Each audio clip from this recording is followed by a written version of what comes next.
시편 100편 4절로 5절 함께 읽겠습니다.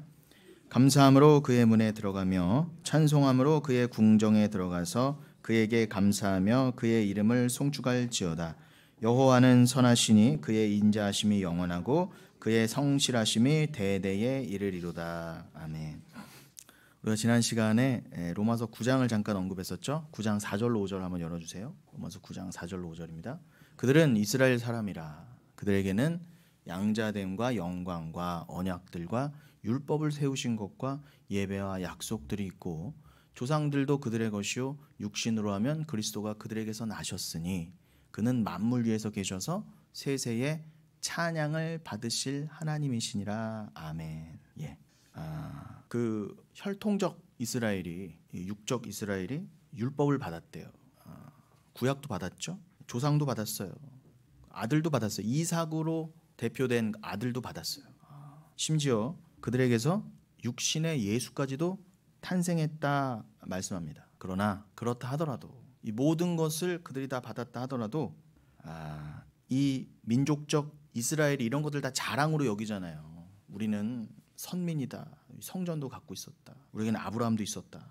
그런데 이 모든 것을 그들이 그저 육적인 자랑으로만 여겼다는 거예요. 이런 모든 것들은 니들이 자랑 삼으라고 준 것이 아니라 이건 하나의 그릇이다. 도구다. 이것에 담겨진 예수 그리스도 그 진리, 하나님 나라, 천국과 지옥, 심판, 구원, 이것을 깨달아라 하고 주셨는데 그렇지 못하고 다 이것을 그냥 표적으로만 가졌다는 거예요. 겉으로 드러난 모습 그대로 표적, 이 사인판이라고 그랬죠. 세메이온. 눈에 보이는 대로 이걸 받은 거예요. 그건 곧 아나데마, 저주라는 것입니다. 저주. 여러분, 임마누엘로도 설명드렸지만 임마누엘이 예수 좋죠. 예수 오셨다. 기쁘다 구주 오셨네. 그런데 기쁘다 구주 오셨네는 절에서도 외쳐요. 성탄절에 기쁘다 구주 오셨네 절에도 붙여놓는다니까요. 봉은사 같은 데도. 근데 여러분, 모든 사람이 임마누엘을 알고 예수를 받고 다 성탄절을 즐긴대요. 그러나 여러분, 예수님께서 구원받는 자는 극소수를 하셨잖아요. 그러면은 오히려 임마누엘의 이름을 받고도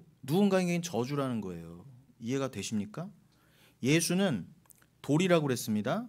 나로 말미암아 나에게 걸려서 실족하지 않는 자가 복이 있다 하셨어요. 예수는 돌로 던져졌는데 누구는 그것을 이건 나의 생명돌이야. 나의 반석이야. 생명수가 터져나온 나의 돌이지. 이건 산돌이지. 나라고 하는 성전을 짓기 위해서 반드시 필요한 성전의 모퉁이의 머릿돌이지 라고 그 예수를 너무 소중하게 얻는데 누구는요? 시편 118편 말씀처럼 건축자들이 버린 돌처럼 이게 뭐야 이 예수, 이 은혜, 오직 믿음이 뭐야, 십자가가 뭐야 하고 던져버렸다는 거예요. 난 필요 없어. 그 예수를 알라고 구약의 이스라엘에게도 율법과 구약과 다 줬는데 그걸 통해서 예수를 못 알아먹고 어떻게 해요? 오히려 버렸다 그러잖아요. 그들이 십자가에 예수를 못 박아 죽였잖아요. 그럼요, 예수를 안 받으면 못한 거예요. 임마누엘 여러분, 그 이름은요 우리가 받을 수가 없어요. 원래 나라고 하는 죄인 안에 어떻게 하나님이 들어와요? 어떻게 임마누엘, 내가 너희와 영원히 함께하리라, 그 이름으로 어떻게 예수를 우리가 스스로 받습니까? 3일만 지나도 때가 꼬질꼬질 끼는데 육신의 더러움도 해결하지 못하는 우리가 어떻게 내 안을 청소해서 예수와 하나가 돼서 영원히 살아요? 불가능해요. 그래서 그 죄를 해결하시려고 예수가 오실 수밖에 없었다예요. 그러니 그 예수가 이사야서 7장의 예언대로 임마누엘이라는 이름으로 오셨는데 대부분 다 알아요. 나 알아, 임마누엘 알아. 안 믿는 사람들도 살면서 한 번쯤은 들어봤을 거예요. 봉천역 2번 출구 땡중도 알더라는 거죠. 지나가던 땡중도 나 알아, 다 안다고. 그러나 여러분, 그 임마누엘로 오신 예수를 표적으로 보지 아니하고 그냥 아기 예수, 기쁘다 구주 오셨네 그 정도가 아니라 이건 나라고 하는 옛사람은 심판하러 오신 주구나. 내가 그 예수가 나에게 회개의 영, 성령을 부어주셔서 내 안이 오직 은혜만을 갈급해하는 내가 죄인입니다. 기도해 주신 대로 나는 부인돼야 됩니다. 난 예수 없으면 안 됩니다. 그를 사랑으로 여기지 않으면 난 부인되지가 않아요. 나는 나만을 사랑했거든요. 철천지 원수 죄인이었어요. 하나님과는 철천지 원수. 나만 사랑했으니까. 하나님도 나 때문에 믿었잖아요. 늘 나였어요. 예수 믿는다고 하지만 거짓말이었어요 다. 그런데 정말로 그 예수가 내 안에 사랑을 들어오려면 나의 존재 이유와 목적은 예수입니다. 나는 예수 없어서는 원래 존재 자체가 불가능한 거였고요. 나를 창조하신 이유가 하나님의 영광 때문이에요. 나 때문 아니에요. 나는 그저 예수를 담아낼 수 있는 그릇만 될 수 있다면 나는 어떤 식으로 주께 사용받고 이 땅에서 물 한 개처럼 사라져도 상관없습니다. 그러나 그 임마누엘을 진짜 하나님 뜻대로 모르는 게 저주죠. 그게 로마서 9장 3절에 아나데마 저주의 뜻이라는 거예요. 그러니까 여러분, 그 예수를 사랑으로 받지 못하면 임마누엘 알아. 실컷 껍데기로 예수를 실컷 표적으로만 받고 지옥 가는 거예요. 저주로 가는 것입니다. 그건 임마누엘 예수를 아예 모르는 게 나아요. 안 태어난 게 낫다는, 이 세상에 가룟 유다처럼. 그런데 태어난 이상은 여러분 반드시 예수를 임마누엘로 깨달으셔야 돼요. 내 사랑으로. 그럼 내 사랑이 되려면 내 안에 내가 심판받아 없어져야 되잖아요. 그러니까 임마누엘은 먼저 심판의 이름으로 오는 게 맞아요. 그래서 예수님 오시자마자 베들레헴에 2살 미만한 애들이 다 죽어나갔다고 했죠. 심판의 모습이니까. 너희는 다 죄인이다, 그 뜻이라고 그랬잖아요. 그러니까 이게 선포되지 않고 어떻게 교회부터가 세상하고 짝 해먹어서 바리스말이다, 울면 안 돼 이러고 어떻게 트리 걸어놓고 놀고 앉았냐는 거예요. 어떻게 교회가요. 사진 찍고 앉았고요. 이 말세지만 더 칼날같이 누가복음 7장 말씀대로 세상과 구별되어 세상이 웃을 때 난 울어야 돼요. 그러나 여기서 여러분 예수와 함께 울지 않으면 여러분 영원한 지옥에서 슬피 울며 이를 갈며 영원히 울게 될 거예요. 그러나 여기서 예수와 함께 운 자 영원히 웃게 될 거예요. 반대로 가셔야 돼요. 세상과 웃으면 안 돼요. 같이 죽습니다. 세상과 구별되어 여러분 지금 물론 즐기세요. 성탄절이자고 무조건 뭐 어디 가서 우시라는 얘기가 아니라 그 예수가 왜 오셨는지를 모르는 자는요 벌써 웃으면 안 돼요. 먼저 처절하게 나의 죄를 깨달아야 돼요. 왜 예수가 나 때문에 오실 수밖에 없은가를 모르는 주제에 무슨 성탄을 즐기고 앉았습니까? 케이크를 먹고요. 그건 말 그대로 아나데마 저주라는 거예요. 저주요. 그러니까 신명기 28장 말씀처럼 예수는 분명히 복으로 던져졌는데 누구에게는 저주라는 거예요. 이건 한 끗 차이예요. 복과 저주를 함께 전해야죠. 왜 신명기 28장 말하면서 뭐 나와도 복을 받고 들어가도 복을 받고 너는 뭐 꼬리가 될지언정 머리가 뭐 이런 말만 문자적으로 표적으로 주고받고 있습니까? 뜻도 모르면서 그냥 겉으로 그 번역된 말들을 그럴싸하거든요. 그러고 나서는 3분의 2 이상이 저주의 말씀인데 저주는 건드리지도 않아요. 28장에 그 앞부분만 깔짝깔짝대고 마는 거죠. 아니요, 복은요 저주로 설명돼야 돼요. 너 예수가 없어? 너 예수 하나 되지 못했어? 너 임마누엘 이름으로 네가 심판받아 하나님과 하나 되지 못했어? 너 그럼 그게 곧 저주야. 그 복이 곧 저주야. 이렇게 왜 교회에서 말해주지 않냐 말이에요. 왜 읽지도 않잖아요. 아예 재수없다고요. 그러나 여러분, 우리는 이 크리스마스 시즌을 지나면서 연말에 진짜 저주가 뭔지가 전해져야 돼요. 그래야 예수라는 복을 진정 감사할 수 있어요. 진정한 감사가 나오려면 얼마나 내가 불가능한 가운데 이 예수를 받았는가를 깨달아야 돼. 그것만 아세요. 그런데 이 은혜를 모르면 그냥 힘든 거예요, 이 말씀이. 그러나 내가 어떤 죄 가운데 저주 가운데 구원받는지를 알면은요 내 상황과 형편과 상관없이 늘 감사가 나올 수밖에 없어요. 나는 왜 저 사람보다 이래야 돼요? 이런 말이 나올 수가 없다. 비교가 나올 수가 없어요. 난 올 한해 왜 이렇게 살았어야 돼요? 이런 말이 입 밖에 나올 수가 없어요. 그 인간 측에서 가능합니까, 여러분? 인간은 눈으로 보이는 대로만 판단해요. 난 이게 없으니까 나는 저주네. 나는 내가 원하는 대로 올 한해 안 됐네. 난 올 한해 병 걸렸네. 올 한해 망했네. 올 한해 나는 아파트가 오히려 줄었네. 난 오히려 소나타에서 아반떼로 바뀌었네. 이런 것만 놓고 슬퍼해요. 아니요. 빌립보서 4장 4절 기뻐하라. 주 안에서 기뻐하라면서요. 남의 얘기입니까, 여러분? 왜 따로 놀아요? 그럼 근원적인 기쁨이 있어야 할 거 아닙니까? 알아야 될 거 아닙니까? 힘들죠. 저도 그래요. 눈에 보이는데 일단. 그러나 여러분은 눈에 보이지만 실컷 그득그득 보이지만 보일수록 그것을 초월할 수 있는 믿음이 무엇인지 자유가 무엇인 걸 깨달아 알게 하시려고 너희로 하여금 실컷 눈에 보이게 하고 처음엔 걸려 넘어지게 하신다예요. 시험 들게 하신다예요. 제가 언급해드린 신명기서 28장 말고 8장에도 그러시잖아요. 내가 너희를 시험한다. 이 광야 기간 동안 1, 2절 왜 시험하신다고요? 나만을 의지하고 바라보는지 내가 그 믿음을 드러내려고 분명히 시험하신다 그러잖아요. 왜 근데 그 시험의 목적을 모르시고 다 그냥 그 표적에만 머물르셔서 하나님 나한테 왜 이러세요? 얘만 왜 머물러 계십니까? 왜 다 자기 연민에 빠져 있어요? 왜 다 심파 감상에 머무르고 있냐는 말입니다. 말씀은 심파가 아니에요, 여러분. 감정 노름이 아니라는 거예요. 제발 정신을 차리셔야 됩니다. 그러니 이 민족적 이스라엘처럼 여러분 가실 거예요. 나는 선민이어서 하나님이 이것도 뭐 율법도 주시고 구약도 주시고 뭐 아브라함도 주시고 했다 하나 그 모든 것을 여러분 어떻게 해요? 이거는 깨져야 될 그릇이지. 기도해 주셨잖아요. 이건 다 껍데기다. 그 안에 내용으로 못 깨달아 알면 이거 다 그득그득 받아 챙겨도 이건 오히려 저주만 쌓을 뿐이구나 하고 깨달아지지 못하면 말 그대로 저주예요. 하나님의 성품, 그 사랑이죠. 이웃사랑으로 설명된 하나님 사랑, 즉 하나님만 사랑하라. 이웃사랑 그 구제를 통해서 예수 사랑을 깨달아라. 예수가 우리에게 진짜 허락하신 그 구제, 예수가 우리의 참 이웃이 되어서 목숨까지 내어주신 그 사랑을 깨달아라. 그 예수를 사랑함으로 예수는 하나님이라면서요. 그래서 예수를 사랑하게 됐으니 그게 곧 참 이웃을 사랑하는 것이 된 것이고, 그래서 알고 봤더니 그 예수는 하나님이야. 그러니까 하나님 사랑까지 가게 되는 거예요. 그렇게 율법은 완성되는 거예요. 그래서 율법의 완성은 사랑이라 로마서 13장에 그러지 않습니까? 그러니까 모든 말씀과 율법은요, 사랑으로 예수 그리스도로 해석되고 결론이 나야 돼요. 그래서 십자가 아닙니까? 십자가로 극명하게 드러난 하나님 사랑, 무조건적인 순종. 사랑하니까 순종하는 거예요. 이 무조건이라는 거에 오해하지 마세요. 싫어도 억지로 순종이 아니에요. 복 받으려고, 내지는 재수 없을까 봐가 아니라 사랑하니까 당연히 순종이 되는 거예요. 하나님이 원하신다면. 나는 내가 원하지 않는 모습으로 산다 할지라도 나를 통해 예수 그리스도만 전해질 수만 있다면 난 질그릇이가 깨져야지. 난 물 한 갠처럼 사라진다 하더라도 괜찮아. 그건 진짜 저주가 아니야. 내가 오히려 나라는 껍데기가 인생이 주를 위해 사용되지 못하는 게 저주야. 로마서 9장 3절. 그 뒤를 지금 읽어드린 거예요. 4, 5절을. 하나님의 그 성품이, 사랑이, 하나님은 사랑이시라 그 진리가 눈에 보이는 것으로 우리에게 주어졌을 때 그렇게 나타난 걸 영광이라 그래요. 여러분이 뭘 그렇게 돈을 많이 벌어서 건강해서 하는 게 영광 돌리는 거 아니에요. 그런 영광 없어요. 그건 세속주의라고 하는 거예요. 세상에서 말하는 영광이고요. 하나님께서 말씀하신 독사, 그 영광, 헬라어로 독사예요. 그 영광은 요한복음 8장 54절. 그가 우리에게 주시는 거예요. 너는 내가 주는 빛을 반사해라.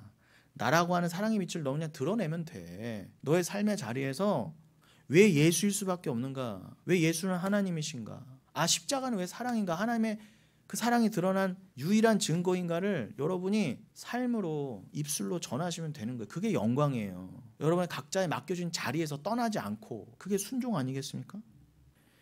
그렇게 양자됨, 언약, 율법, 약속, 조상, 이거 다 지금 로마서 9장 4절과 5절에 나와 있는 그 모든 것들은 진리를 내용으로 담아내시기 위해 이 땅에 세우신 그릇이라 말씀드렸습니다. 그렇게 진리, 곧 예수를 담아, 사랑을 담아 보이는 그릇으로 주어진 그 껍데기를 뭐라고 한다고요? 표적이라 한다. 그게 성경에서 말하는 기적, 표적의 진짜 뜻이에요. 그러니까 내가 기도했더니 로또 당첨되는 게 기적이 아니에요. 그건 저주예요. 그건 무당도 빌어줘요. 진짜 기적은 뭐라고요? 내 눈에 보이는 하나님의 영광이에요. 하나님의 영광, 그 사랑을 알라고 십자가를 주시고 교회도 주시고 성도도 주시고 목사도 주시고 다 주셨어. 근데 그걸 가지고 실컷 어떻게 해요? 나만을 위해 비나이다 아니면 엉뚱한 관계, 내 욕심을 위해서 그것들을 이해한다면 사랑한답시고 교회 생활도 하지만 아니에요. 그 껍데기에 머무르는 거예요. 그게 저주예요. 그게 아나데마입니다. 근데 진짜 기적은 뭐라고요? 표적은? 그 껍데기 안에 내용을 아는 거예요. 이 모든 것 다 차서에 따라 티템이 주신 거구나. 그릇들이구나. 그럼 그 티템이들을 하나하나 세워두신 것들을, 이 세상에 나열해 두신 것들을 하나하나 진리로 깨달아요. 그래서 마지막에 어떻게 해요? 이게 다 예수로 딱 깨달았어요. 그게 주신 모든 것들, 눈에 보이는 모든 것들을 예수로 깨달았어요. 그럼 그 자가 히스템이 서는 거예요.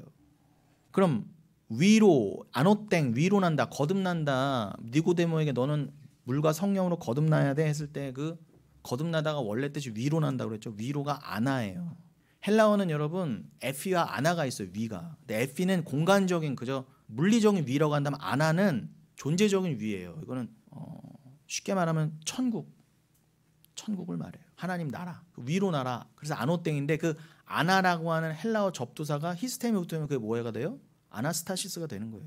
그 히스템에서 스타우로스, 십자가도 나왔고요. 십자가가 서듯이 여러분들이 이 모든 것들을 통해 진리를 알면은 니고데모처럼 예수였군요 라고 딱 서게 돼 있어요. 진리로. 그럼 하나님이 그를 건져 위로 올리신다. 이게 아나스타시스, 부활이에요. 위로 섬.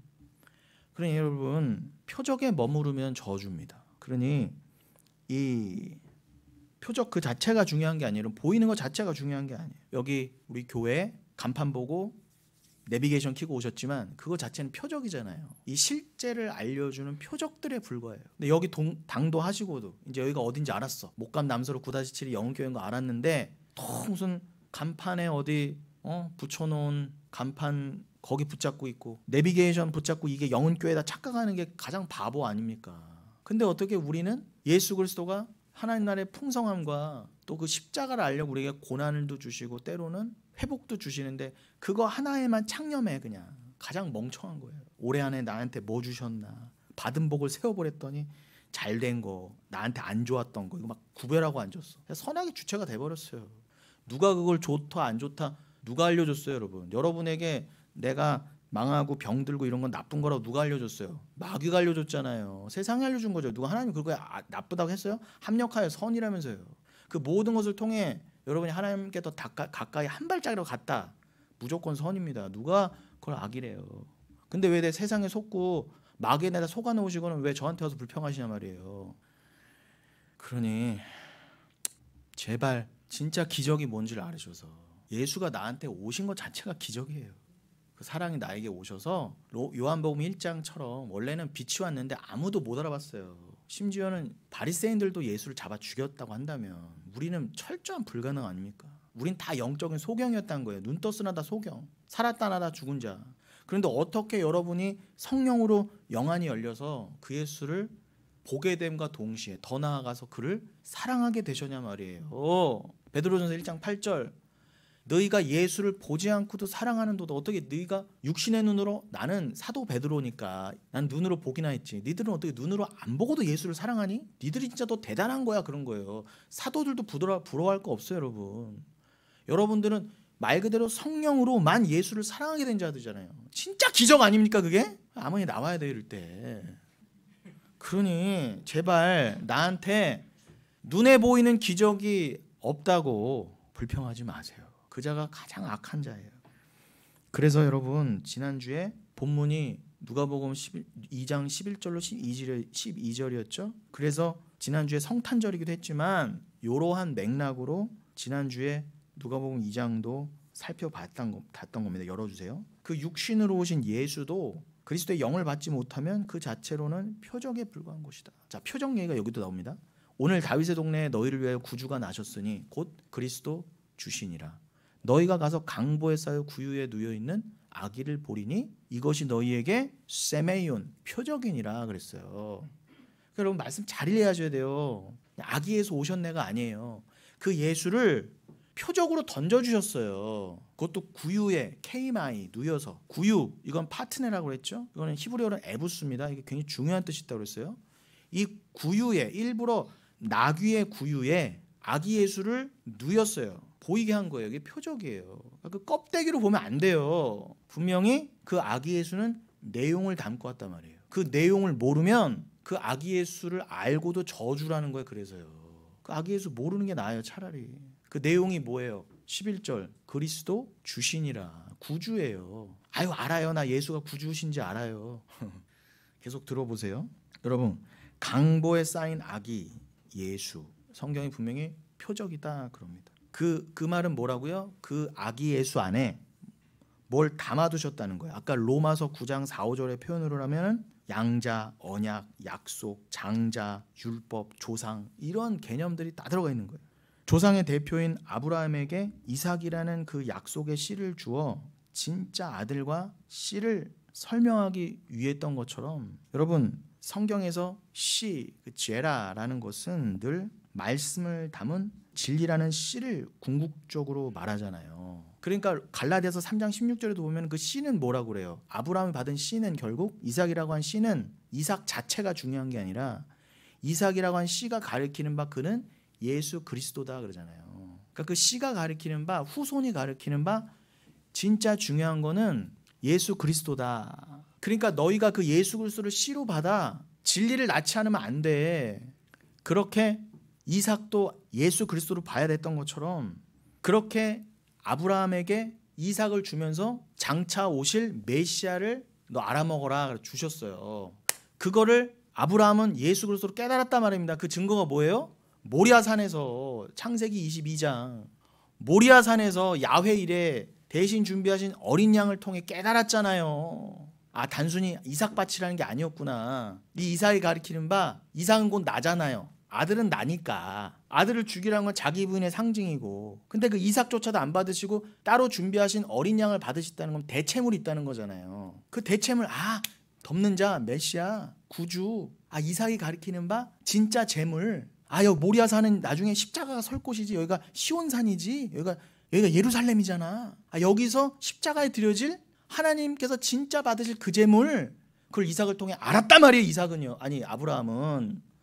그런 것처럼 아기 예수를 여러분들이 그렇게 보셔야 돼요. 날 위한 재물, 사랑, 그렇게 표적을 그 안에 내용으로 이해하지 못하면 안 돼요. 뭐 100세가 아니라 1000살의 아들 얻고도 안 되는 것입니다. 그건 오히려 저주예요. 그런데 누구는요, 저처럼 평생 애 하나 없어도 누가 그걸 저주라 그래요? 누가 그걸 아나데마라 그래요? 감이요.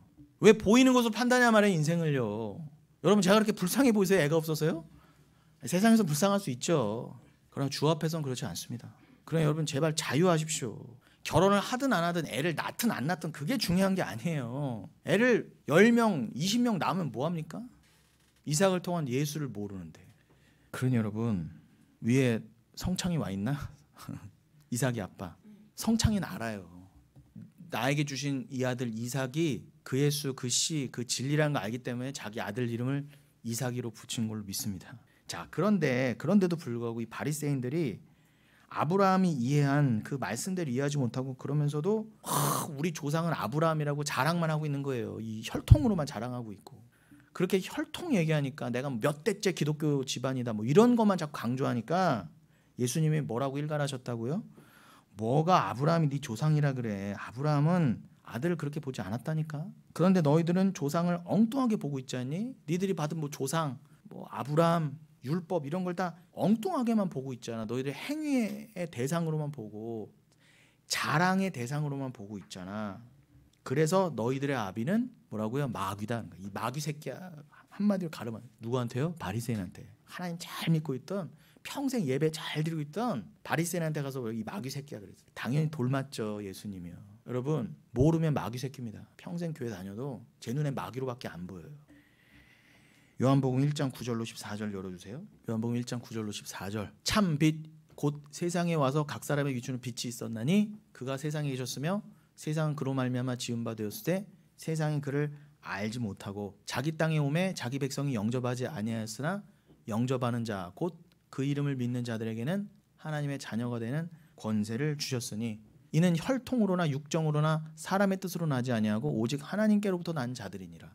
말씀이 육신이 되어 우리 가운데 거하심에 우리가 그의 영광을 보니 아버지의 독생자의 영광이요 은혜와 진리가 충만하더라. 보세요. 지금 찬빛 예수, 니들은 다 장님이었어. 그런데 나라고 하는 빛이 와서 내가 택한 자들은 눈을 열어주었다. 그 말씀하시면서 13절에 뭐라고 하세요? 이는, 그 구원의 일은 혈통으로나 육정으로나 사람의 뜻으로 나지 않았다. 분명히 말씀하시잖아요. 니들의 공로, 자격, 몇 대째 기독교 집안, 내 뭐 아버지가 누구, 할아버지가 뭐 유대인 이런 걸로 된 게 아니야.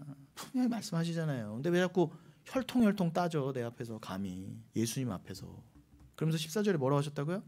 말씀이 육신이 되어 우리 가운데 거하심에 우리가 그의 영광을 보니 아버지의 독생자의 영광이요 은혜와 진리가 충만하더라. 여러분, 아무리 우리 조상이 아브라함이라 하더라도 14절을 모르면요 저주예요. 그 빛 대신 그 말씀, 진리가 나를 위해서 육신이 되어 오셨대요. 그래서 제가 아까 독사 그 영광 말씀드린 것처럼 그가 오셔서 십자가에 달리시고 죽고 부활하심, 그걸 통해 하나님이 나를 이렇게 사랑하시는구나, 하나님 나를 증거하신, 하나님 나를 사랑하신 증거가 이거구나라고 깨달았어요. 그게 영광이에요.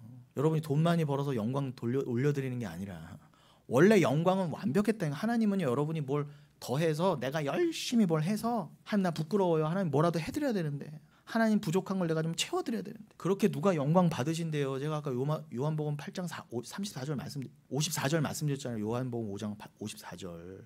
영광은 그런 게 아니에요.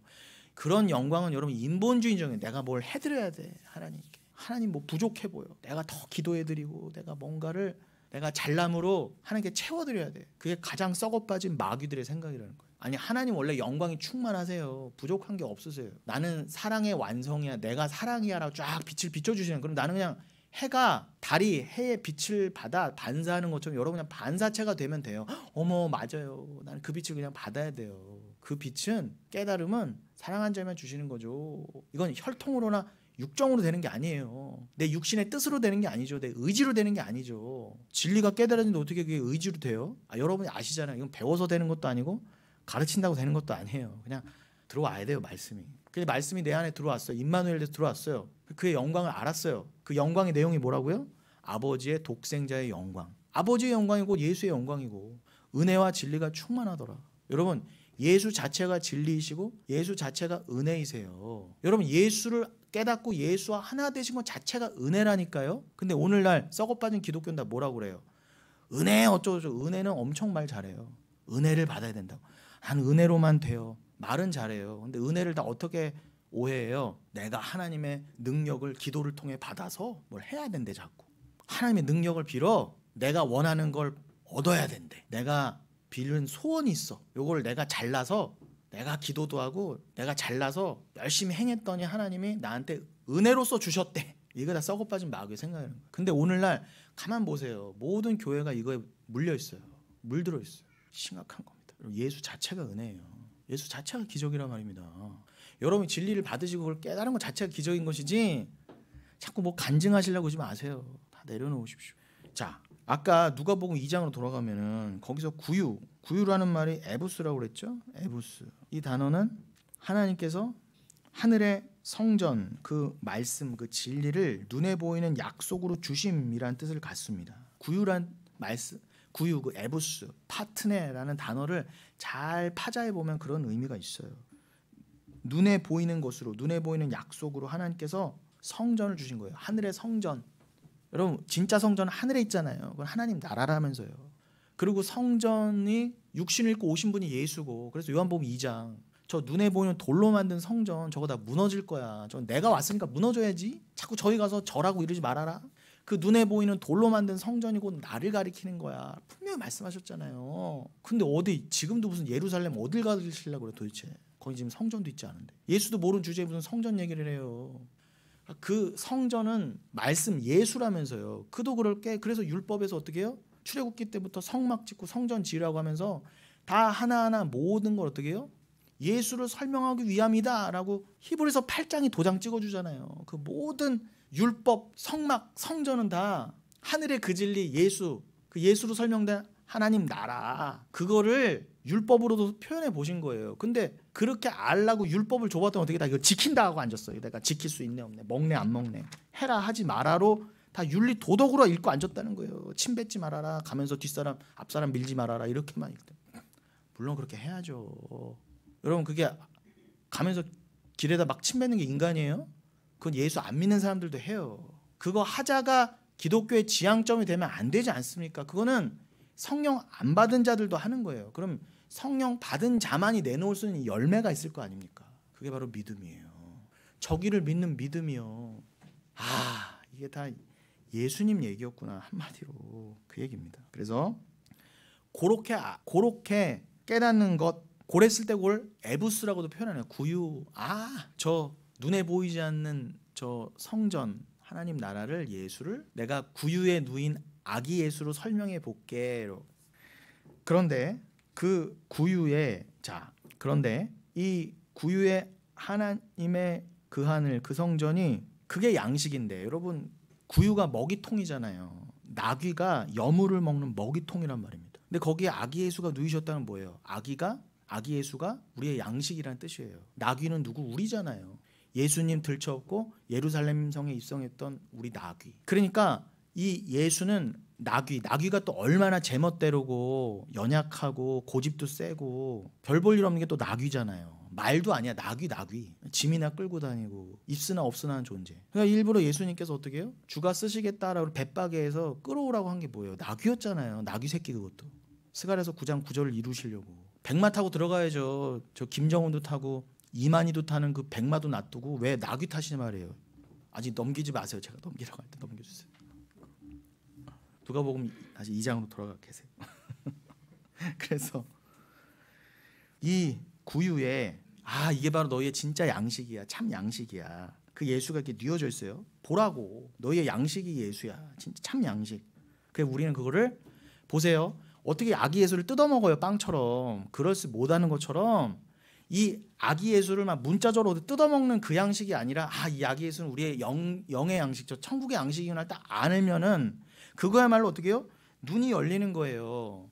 눈이 안 열리면요. 실컷 육적인 시력은 좋아도 아기 예수를 두고 뭐 뜯어먹어 어쩌라는 거야. 요 수준에 머무르는 거예요. 그게 옵타노마이예요. 내지는 에이도. 그러나 욥처럼 내가 이제 눈으로 하나님을 배웁습니다 한 것처럼 눈이 딱 열리면 구유의 눈인 아기가 어떻게 해요? 나의 참 양식으로 보이는 거예요. 나는 이제 먹고 죽을 이 땅의 양식 뭐 만나 이런 거 없어도 돼. 그것이 가리키는 바 참 양식이 내게 주어졌잖아. 나는 이 예수만으로 충분해요. 이렇게 됐을 때 여러분은 진리로 완성되는 거예요. 그 자는 이제 죽어도 돼요. 천국 가시니까. 그러면 구유에 그 예수가 양식으로 우리에게 이렇게 놓여져 제시되어지면 그걸 우리는 그냥 껍데기로만 보면 그걸 표적, 그걸 내용으로 보면은 진리다. 참 양식이죠. 하늘의 양식이라는 것입니다. 그래서 여러분 그렇게 나에게 깨달아져서 그 보여지는 게 나한테 참 양식으로 깨달아지는 걸 하늘의 영광이다 그런 거예요. 그게. 그래서 땅에는 평화, 하늘의 영광 이 말씀을 하신 겁니다. 그래서 영광이 나온 거예요. 그 하늘의 영광은 땅에 평화를 갖다 준다. 그래서 땅에는 평화다. 참 평화를 가져다 주는 그 영광의 예수. 그거를 뭐 모르고 그냥 하늘의 영광, 땅에는 평화. 그냥 절 같은 데다 가도 아무렇게나 써붙여 놓는 그런 의미가 아닙니다. 그 사바한가의 영화, 이정재 나온 영화 거기 나오잖아요. 산타 모자 쓴 중들이 절에다가 트리 해놓고 현수막 해놓고 기쁘다 구주 오셨네. 그 말은 뭐예요? 예수나 부처나 다 같은 존재로 본다는 거예요. 그런 자들과 무슨 종교 간에 대화를 하고 앉았어요. 그 사람들하고 같이 놀고 있는 게 참아주고 있는 게 맞습니까? 밥 먹고? 같이 지옥 가자는 거죠. 그런데 다 애석하지만 중들이 불교가 이해하는 예수를 오늘날 기독교가 전하고 있다는 문제는. 그러니까 목사들로 가서 종교 간에 대화한답시고 있는 겁니다.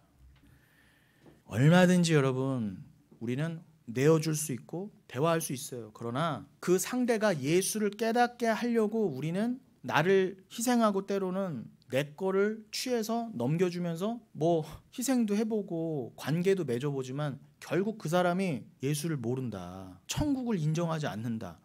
죄와 회개, 천국과 지옥을 못 깨닫는다. 자기 부인을 인정하지 못한다. 이 모든 말씀을 예수로 깨닫지 못한다. 그냥 버리셔야 돼요. 끊으셔야 돼요. 더 이상 여러분 남겨두지 마세요. 카톡부터 정리해 가세요. 카톡부터 정리.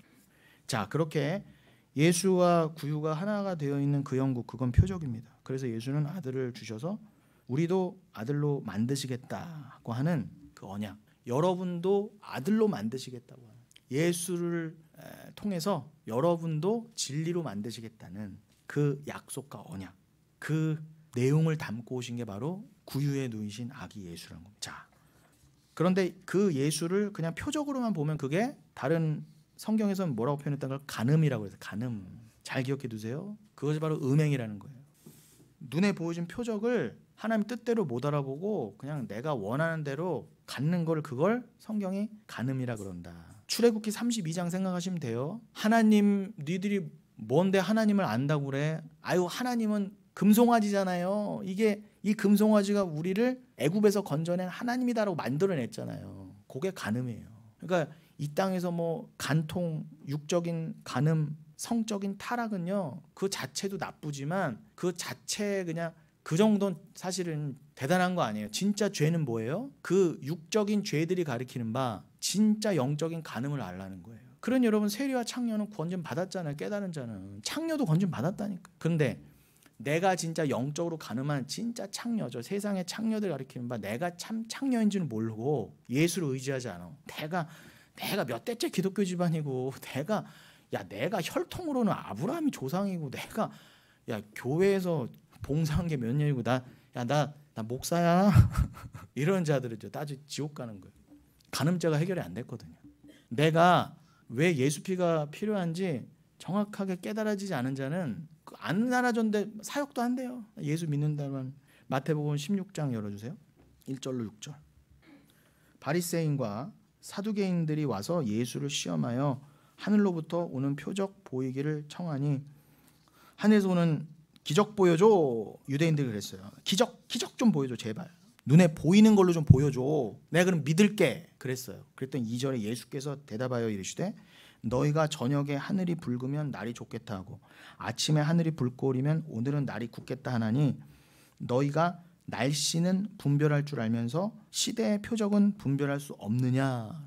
여기서 날씨라고 번역된 부분이 옛날 개역 성경엔 천기라고 돼 있어요. 천기, 뭐 날씨, 이건 언어에 보면 프로소폰으로 했어요. 드러남이래요. 드러남.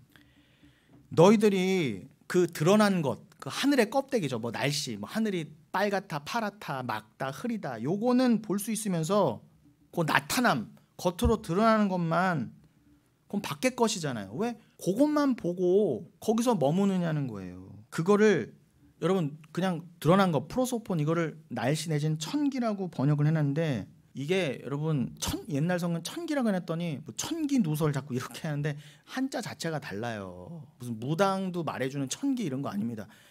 그 사람이 내가 저게 될 줄 알았어. 뭐 요즘 유튜브에 많이 떠들잖아요. 그런 무당들요. 그런 무당들이 말하는 천기 누설 말하는 게 아니라 이 천기는 쉽게 날씨를 말합니다. 근데 원뜻은 뭐라고요? 프로소폰 드러남을 말하는 거예요. 니들이 하늘의 껍데기 저 드러남. 아 오늘 하늘이 참 아름답다. 요거에만 머무는 거죠. 그냥 그 하늘의 표적인 것, 아침에 하늘이 붉고 저녁에 노을이 지는 게 그냥 너희들이 보고 감동 먹으라는 그런 의미로 내가 준 거겠어? 너희들 눈에나 즐거우라고? 오늘 섣달 금음이죠? 뭐 날이 흐려서 다들 아쉬워해요. 일몰일출을 못 본다고. 그러면서 다 정동진 어디 가 있을 거예요 지금요. 내가 그러라고 이거 프로소폰 드러낸 건 줄 알아요 하늘을. 근데 다 거기에 창념하고 있는 게 대부분은요. 보세요. 대부분은 다 저기 그 하늘이 뭘 가리키는지도 모르고 그 해넘이 보러 간대잖아요. 여행 간대잖아요. 여러분 하나님께서 그러는 거예요. 그 프로소폰에는 그 드러나는 천기에는 날씨에는 하늘에는 내용이 있을 것 아니야. 그러니까 너희는 감히 하늘에 프로소폰 그 껍데기는 분별한다고 하면서 니들이 오늘 저녁 노을이 붉은 거 보니까 내일 날씨가 맑겠구나. 감히 천기를 보면서 그냥 그 정도 수준에 머물면서 하늘을 안대. 그게 아는 거야? 그러시는 거예요. 뭐 내일 날씨 정도 예측하는 게 좀 더 나가면 과학적으로 뭐 지구의 비밀이 어떻고 우주의 비밀이 어떻고 뭐 달이 돌아가고 좀 그런 거 그거조차도 프로소폰이라는 거예요. 우주 끝까지 비밀을 알면 뭐해? 하늘을 보면서 예수를 모르잖아. 저 천국을 모르잖아. 그건 저주야 그러시는 거예요. 그런 건 본다고 하면서 어떻게 시대의 표적은 분별할 수 없느냐 그러시잖아요. 데세메야 폰 카이론 그렇게 되어 있습니다. 데세메야 톤 카이론. 여기서 카이론이요. 카이로스예요. 호 카이로스. 그 시대의 표적. 데세메야 톤 카이론. 여기서 카이론이 호 카이로스. 그 시대.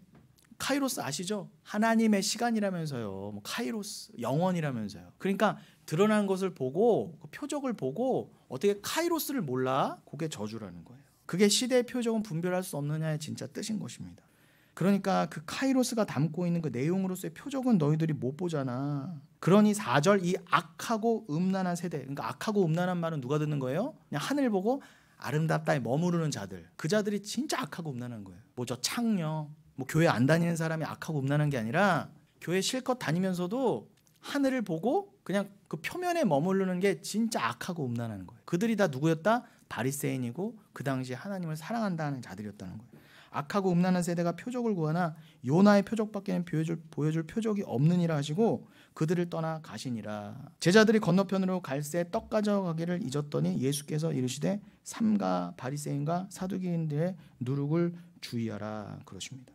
여러분 분명히 말씀하셨죠? 너희들이 천기 그 날씨 그 프로소폰 우라노스 그 하늘의 프로소폰은 보면서 그 껍데기만 보면서 그 내용을 보지 못하는 거 그게 바로 바리새인과 사두개인 즉 누룩이야 그러시는 거예요. 유대인 보고 지금 누룩이래요. 호주메 그 누룩이다. 누룩은 재물에 절대 섞이면 안 되는 거죠. 그래서 누룩 하나도 남기면 안 된다는 게 뜻이 뭐예요? 그래서 유월절 때 무교병을 먹잖아요. 절대 누룩이 들어가면 안 돼요. 누룩은 죄를 상징하거든요. 천국은 죄가 눈꽃만큼도 없는 곳이에요. 누룩이 다 죄아해진 곳. 그래서 율법의 제사 때도 누룩은 넣으면 안 돼요. 그래서 무교병만 가능한 거예요. 그래서 여러분 12 진설병이다 무교병인 것입니다. 누룩이 제하여진. 그러니 누룩은 섭근과 변질과 죄의 대명사예요. 바울이 지금 육적 이스라엘을 예로 들면서 그 하늘의 프로소폰을 그냥 껍데기로 봐버리면 그것이 바로 율법주의고 바리새인과 사두개인의 누룩인 거고, 그런 자들이 바로 악하고 음란한 자들이라고 말씀하시는 겁니다. 그런 자들에게 뭐라고 가름하셨다고요? 내가 보여줄 표적은 뭐밖에 없다? 요나의 표적밖에 없다. 요나의 표적이 뭐예요? 요나가 3일 만에 물고기 뱃속에 들어가다 나왔잖아요. 뭘 상징한다고요? 예수님이 직접 말씀하신 거예요. 요나서 읽으시면서 예수님의 십자가와 부활을 읽어내지 못하면 요나서 헛읽는 거예요. 요나서 괜히 읽는 게 아니에요. 요나가, 여러분 요나서를 읽으시면서 십자가로 읽지 못하시면 요나 괜히 헛고생한 거예요. 왜 물고기 뱃속에 왜 들어가? 왜 들어갔어? 고생한 거지. 근데 여러분처럼 누군가는 3일 만에 죽고 부활하심을 알 자들이 있기 때문에 요나는 그 개고생을 한 거예요. 근데 그 요나가 천국 들어가서 아직도 불평하고 있겠어요? 내가 왜 그 고생했어야 돼요 도대체? 나는 왜 남들처럼 못 살고 왜 그 고생해야 돼요? 나는 왜 남들처럼 저렇게 화려하게 사용 못하고 왜 난 꼭 그렇게 물고기 뱃속에 들어갔어야만 해요? 라고 했겠어요 지금요? 요나가요? 여러분 천국을 사신다면서 지금요. 기뻐하십시오. 여러분이 요나 같은 고난을 받고 계시면 기뻐하시란 말입니다. 여러분 좀 말씀을 마무리해야 가겠습니다. 이 나귀에 대한 얘기가 참 깊어요. 그래서 나귀에 대한 얘기는 앞으로 종종 다음 주에 이어가겠지만 오늘은 요한복음 12장 12절로 15절 보는 것으로 좀 만족하겠습니다. 요한복음 12장 12절로 15절. 그 이튿날에는 명절에 온 큰 무리가 예수께서 예루살렘으로 오신다는 것을 듣고 종려나무 가지를 가지고 맞으러 나가 외치되 호산나 찬송하리로다 주의 이름으로 오시는 이 곧 이스라엘의 왕이시여 하더라. 예수는 한 어린 나귀를 보고 타시니 이는 기록된 바 시온 따라 두려워하지 말라. 보라 너의 왕이 나귀 새끼를 타고 오신다 함과 같더라. 오노스 나귀를 타고 오신다. 여러분 왕의 입성이라면 을의 말을 타고 들어가야 되는데 예수님은 나귀, 그것도 나귀 새끼를 타고 들어가셨어요. 얼마나 연약한 존재입니까? 막 뒤뚱뒤뚱 했을 거 아니에요. 성인 예수를 탁 짊어진 나귀 새끼. 근데 우리가 나귀 새끼라면서요. 예수님 짊어지고 힘드세요? 왜 이렇게 무거워 예수님? 이런 건 상상이 안 되시죠? 예수님은요 지금 열화와 같은 무리의 환호를 받으며 예루살렘에 들어가십니다. 왜 메시아로서의 멋진 백마가 아닌가? 여러분 우리 안수집사님이 그러시더라고요. 요 말씀을 금방 요한계시록 19장하고 연결하시더라고요. 거기선 예수가 백마 타고 오시잖아요. 그러니까 여러분 예루살렘 들어가실 때는 나귀 새끼를 타셨는데 이 땅에 다시 올 때는 백마 타셨다는 건 뭐예요? 나귀 새끼가 곧 백마가 된다는 거잖아요. 여러분의 진짜 모습은 백마예요. 근데 여기선 여러분이 나귀 새끼로서 겸손하게 프라우스 겸손하게 예수님과 함께 동행하셔서 어디로 가셔야 돼요? 죽으러 가셔야 돼요. 십자가로 가셔야 돼요. 여러분 나는 나귀군요. 난 나귀임에도 예수님이 나와 하나가 되어주셨군요. 그래서 예수님이 나귀의 구유, 이사야서 1장 3절 나귀의 구유라고 되잖아요. 여러분 예수님 절대 마구간에 태어나지 않으셨어요. 그 당시 문화적 또 여러 가지 역사적 생활 습관만 봐도요. 베들레헴에는 마구간이 아니라 나귀가 있었고 나귀에 먹는 여물통이 있습니다. 근데 이사야서 1장 3절 소도 그 임자를 알아보고 나귀도 그 구유의 밥통의 주인을 알아보는데 인간만 모르더라. 이 죄인들아 인간만 하나님을 모르더라 그러잖아요.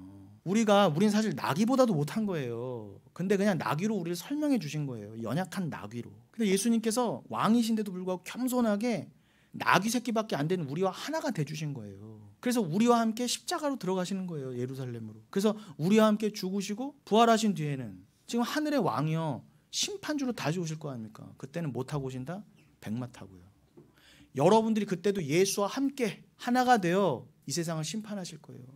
마태복음 19장에서도 그러잖아요. 너희가 그날에 나와 함께 12지파를 심판할 거를 모르느냐 그러잖아요. 12지파가 상징한 게 뭐예요? 이 세상의 율법주의, 유대주의. 제가 지금 말씀드린 프로소폰 드러난 걸로만 그냥 창념하던 바리새인 같은 누룩 같은 자들이요. 평생 교회 다니면서 예수를 몰랐던 자들. 그들을 하나님이 백마 타고 오셔서 입에서 검과 같은 말씀을 빼어 물으시면서 다 죽여버리신다. 말씀으로 다 심판하신다 그러잖아요. 그때 뭐 타고 오신다? 백마 타고 오신다. 그때 여러분도 주와 하나가 되어서 나귀가 감히 백마가 됐어요. 심지어 주와 하나가 돼서 하늘의 그 존재로 심판하는 거예요. 여러분 심판의 권세까지 주와 함께 갖게 된 자들이라는 것입니다. 그런데 이 예루살렘에 들어갈 때는 예수님은요 나귀세요. 그 말씀은 스가랴서 9장 9절을 이루신 것입니다. 그 스가랴서 9장 9절 나귀 새끼, 짐승의 새끼를 타는 그 예수 그리스도 메시아는 그렇게 겸손의 왕으로서 나귀 새끼밖에 안 되는 죄인들과 함께 들어가신다가 이미 스가랴서 9장 9절에 예언되어 있었고, 그 말씀을 성취하시면서 예수가 이 땅에 오셨다는 것입니다. 여러분, 이 예수 하나됨, 임마누엘의 이 은혜를 여러분, 이 크리스마스가 지나고 이제 오늘은 섣달 금음, 오늘 주일이면서 2023년의 마지막 날이에요. 그러니 우리가 올 한 해도 우리가 하나 되신 예수와 함께 이 2023년을 말씀과 함께 마무리 짓고 있다는 것을 감사히 여기십시오. 여러분, 2024년 새해에는 더더욱 그 말씀과 하나가 되어서 더욱더 종말의 신앙으로 내가 예수 밖에서 내가 예수를 기다린다가 아니에요. 이미 여러분과 예수가 와 계시고요. 그와 함께 여러분들은 이미 부활에 들어가 계세요. 아직은 육을 입고 있지만. 그래서 온 세상이 이제 진리가 사라지고 이 세상이 심판관 떨어질 때 여러분들은 이미 하늘에 복귀해 계시는 거고요. 거기서 주와 함께 심판의 그 자리에, 심판 받는 자리가 아니라 심판의 자리에 있게 되시고, 얼마나 귀한 겁니까? 이 말씀을 2023년 더 지어져 가셔야 돼요. 그게 진짜 기적이에요. 더욱더 기적으로, 진짜 기적으로 나아가세요. 여러분들이 말씀을 더 깨달아 가시는 게 제 눈에는 진짜 기적입니다. 여러분, 그 자기 분의 길로 예수와 더 하나가 되어가는 그 길, 내년엔 여러분들이 그 길에 지금 주와 함께 이끌려가고 계시다면은, 근데 주가 묶어 이끌어 가시는 그 길이 순종으로 감당이 돼요. 사랑하니까 감사로 감당이 돼요. 근데 그 길은 겉으로는 내가 부서져 가는 과정이에요. 자기 부인의 길이니까. 그러나 그 자기 부인이 여러분 삶 속에 맺히는 진짜 열매입니다. 구원의 보증. 그래서 성령의 열매라고도 합니다. 성령이 구원의 보증의 영이시니까. 그게 진짜 추수예요. 여러분, 오늘 이 2023년의 마지막 날 무엇으로 감사하시겠습니까? 올 한 해 하나님이 나 이것도 주셨어요, 저것도 주셨어요, 그런 이 땅에서 감지될 수 있는 이 땅의 것으로 감사하는 게 아니라, 그러면 여러분 망한 사람은 어떻게 해요? 뭘로 감사하는 거 도대체? 나 올 한 해 그냥 뭐 하나도 안 됐어요, 아팠어요, 이런 사람 뭘로 감사하냐면 도대체 그런 드러나는 프로소폰, 그냥 표적으로만 감사할 것 같으면 예수라는 진짜 기적을 깨닫지 못하고 그냥 겉으로 드러나는 그 예수를 설명할 기적들, 뭐 건강하고 부자고, 이것도 구약에서나 나중에 오실 예수 그리스도를 가리키는 그저 수단이었는데 불구하고 그냥 거기에 창념해서 내가 이런 게 있어야지 복이야, 없어야지 저주야, 이러고 앉아 있으면서 계속 또 그러한 것에 꽉 마귀에 묶여 있으면서 억지로 신앙생활은 해요. 뭐 세상에서 제대로 놀지도 못하고 겁나서. 그럼 뭐예요? 수고하고 무거운 짐을 진 채로 정말 말 그대로 개고생하는 거 아닙니까? 요나가 물고기 뱃속에 들어가서 내가 지금 왜 이러고 있어야 돼? 그러면 그것만큼 정말 슬픈 게 어디에 있어요? 그러나 여러분이 이 모든 게 내 안에 예수를 드러내기 위함이거나 나라는 질그릇이 깨어져가는 과정이거나 알면 물고기 뱃속에 들어있는 요나보다 더한 상황이 가 계셔도 빌립보서 4장 4절 기쁨의 근본, 그 기쁨의 비결이 나오는 거예요. 그래서 사도 바울도 갇혀 있으면서 기뻐하라 그런 거예요. 다시 말하노니 기뻐하라. 종말이 가까울수록 기뻐하라. 이 기쁨으로 기뻐하라는 것입니다. 여러분, 감사는 내 안에 옛사람, 하나님만이 왕이셔서 그 왕이 어떤 삶을 내게 허락하셔도 순종하는 길로 가는 것을 배우고 그 길이 참 평안임을 깨닫는 것이 성도의 인생이 되어야 함에도 불구하고 이 땅에서 혈통적 다윗 왕가의 왕국, 문자적 내 나라를 이 세상에 이루어 그 속에서 왕이 되고 싶어하는, 그 나라고 하는 왕됨의 추구, 그 옛사람이 하나님에 의해 공격당하여 죽어가는 그 과정 속에 있는 이들이 진짜 추수된 사람, 남은 자, 하나님의 열매인 것입니다. 여러분들은 이전에는 그저 다윗 왕국도 그저 내가 이 땅에서 이룰 그 나라로 내가 왕이 돼서 살아갈, 내 뜻대로 이 땅을 살아갈 그러한 왕국으로 이해했고요. 내가 왕이 돼야지, 하나님 이름도 빌어서 왕이 돼야지라고 잘못 알고 있었던 정말 죄인 중에 괴수, 하나님의 원수였습니다. 그러나 이제는 그거를 다 내어드리고 진짜 왕은 하나님이시죠. 진짜 왕국은 하나님 나라죠. 그 하나님 나라에서의 왕은 예수 그리스도 뿐이시죠. 나는 그의 종으로서, 그러나 그의 사랑으로서 그와 하나가 되어 나는 영생을 살되 나는 종이고 나는 피조물이었는데 어떻게 내가 하늘에서 주와 함께 하나님과 방불한 자의 삶을 살며 거기서 영생을 통치합니까? 하나님 감사합니다.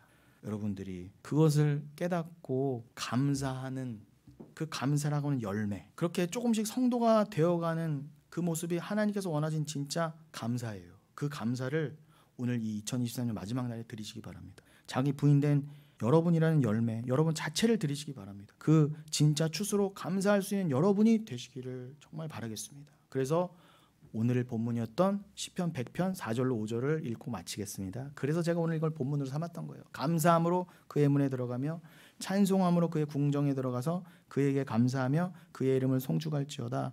여호와는 선하시니 그의 인자하심이 영원하고 그의 성실하심이 대대에 이르리로다. 여러분, 이게 천국 얘기잖아요. 천국 문에 들어가며 영원히 그를 송축하고 감사하며 주가 나를 구원하셨고 그 여호와는 선하시다. 여러분, 예수님과 함께 그 문자적인 예루살렘에 들어갔던 나귀, 그걸 생각하시면서 그 진짜 하늘의 예루살렘, 진짜 예루살렘에 예수와 함께 들어간 여러분을 기억하시는 오늘 2023년 마지막 날이 되시기를, 또 이 은혜로 2024년을 활짝 들어가시는 저 여러분 되시기를 예수님의 이름으로 축원드리겠습니다.